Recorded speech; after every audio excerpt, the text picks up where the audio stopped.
SIR সহ একাধিক ইস্যুতে ধর্মতলায় ধর্নায় বসেছিলেন রাজ্যের মুখ্যমন্ত্রী মমতা বন্দ্যোপাধ্যায়। এসআইআরে প্রচুর জনের নাম বাদ পড়েছে। নির্বাচন কমিশনের ভূমিকা নিয়ে প্রশ্ন তুলে ধর্মতলায় ধর্না দিয়েছিলেন মমতা বন্দ্যোপাধ্যায়। শুক্রবার নির্ধারিত সময় দুপুর 2টো। তারপরেই মঞ্চে আসেন মমতা বন্দ্যোপাধ্যায়। মঞ্চে উপস্থিত তৃণমূল কংগ্রেসের মন্ত্রী, বিধায়ক, এমনকি পার্শ্ববর্তী জেলা থেকেও বিধায়কদেরকে জানানো হয় এই ধর্না মঞ্চে উপস্থিত থাকার জন্য।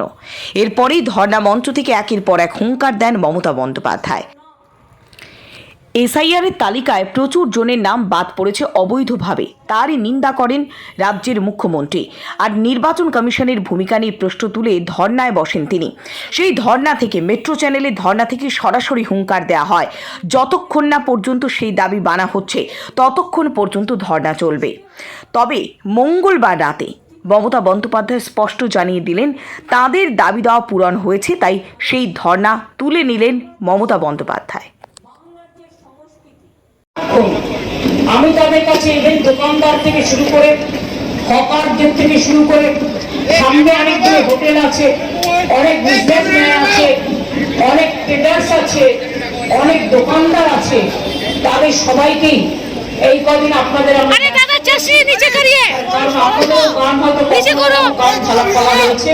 কিন্তু আমিও সারা রাত আমারও গান ঝাড়াপালা হয়েছে বিভিন্ন শব্দে, বিভিন্ন আওয়াজে।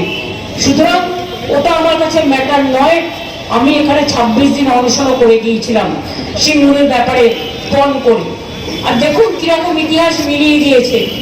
সিঙ্গুরের সময় যে লোকটা জোর করে চাষিদের জন্য অধিগ্রহণ করেছিলেন, সেই লোকটাই আজকে ইলেকশন কমিশন এখানে তাকে ডেপুটি ইলেকশন কমিশনার না কি যেন একটা পোস্ট দিয়ে পাঠিয়েছে।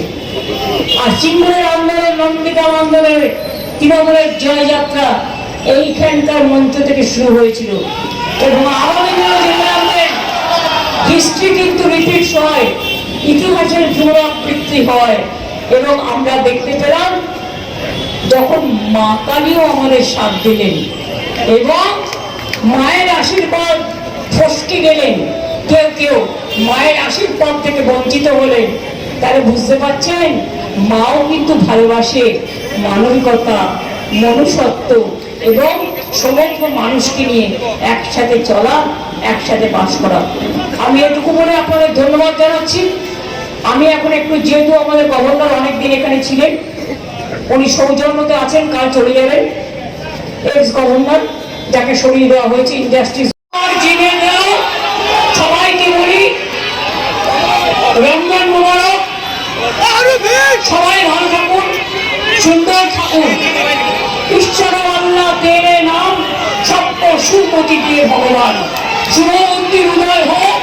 মানুষকে বঞ্চিত লাঞ্ছিত করে নয়, মানুষকে ভালোবাসা দিয়ে জয় করতে হয়। আমার কাছে বিজেপির কোনো কর্মীও যদি বলে দিদি আমার এই কাজটা করে দিন, আমি কিন্তু করে দিই, তার জন্য আমি পাবলিসিটি করি না। এটা মাথায় রাখবেন। ভালো থাকুন, সুস্থ থাকুন। অনেক অনেক ধন্যবাদ, নমস্কার। আমি প্রশাসন থেকে, সংবাদ মাধ্যম, সাধারণ মানুষ থেকে, আশেপাশে